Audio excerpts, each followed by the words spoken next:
Hi ළමයි මේ මගේ පුතාට අද රෑ කෑමට හදපු කෑම වේල හදන විදිය බලමුද?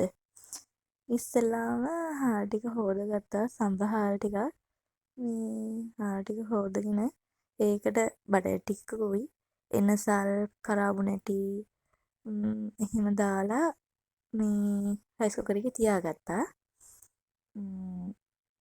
රම්පි කෑල්ලක් එහෙම දෑවනම් සුවඳයි මට තිබුණේ නෑ අද.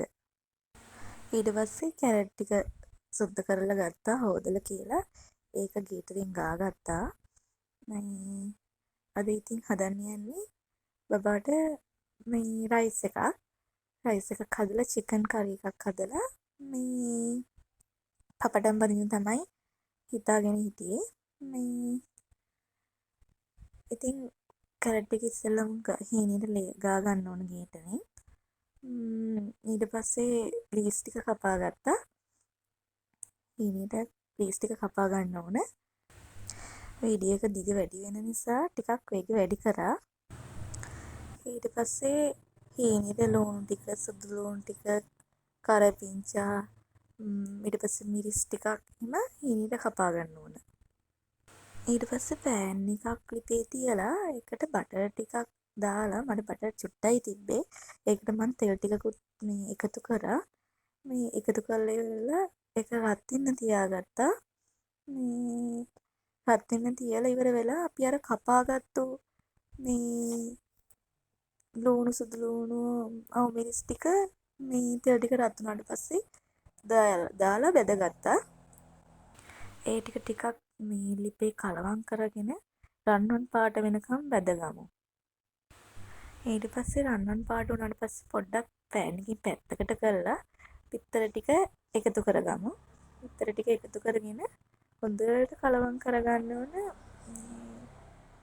පොඩි කෑලි හිටින්න. ඊට පස්සේ කලවම් කරගෙන දෙකම හොඳට කලවම් කරගෙන ගම් මිරිස් ටිකක් ඊට පස්සේ කෑලි මිරිස් ටිකක් ලුණු කුඩු ටිකක් දාලා කලවම් කරලා ඊට පස්සේ අර අපි කපාගත්තු කැරට් ලීස් ටික එකතු කරගත්තා. එකතු කරගෙන ඒකත් හොඳට කලවම් කරගත්තා. ඊට පස්සේ හොඳට කලවම් කරගෙන ලිප ඕෆ් කරලා බතට එළවලු ටික එකතු කරලා හොඳට මික්ස් කරගමු. ඊට පස්සේ චිකන් එක හදාගමු අපි. චිකන් ටික හොඳට හොදගෙන අරගෙන ඉවර වෙලා ඒකට ගම්මිරිස් ලුණු කහ ඊට පස්සේ තුනපහ අමුතුන පහ ටිකක් ඊට පස්සේ මස් කරි ටිකක් දාලා හොඳට කලවම් කරගමු. ඊට පස්සේ හට්ටියක් ලිපේ තියලා ඒකට තෙල් ටිකක් රත් වෙන තියලා ඒ තෙල් ටික රත් වුණාම ක්‍රාන්ති කරපිංච සුදු ලුණු මිරිස් ඒක දාලා තක්කාලි දාලා තෙල් තෙම්පරාදු වෙන තියලා ඊට පස්සේ තෙම්පරාදු වුණාට පස්සේ ඒකට මිරිස් කුඩු ටිකක් එකතු කරලා අර අපි චිකන් එක හදාගත්ත චිකන් එක දාලා හොඳට කලවම් කරගන්න ඕන. කලවම් කරගෙන ඉවර වුණාට පස්සේ පියණින් වහලා ටිකක් තෙලෙන් තැම්බෙන්න අරින්න ඕන.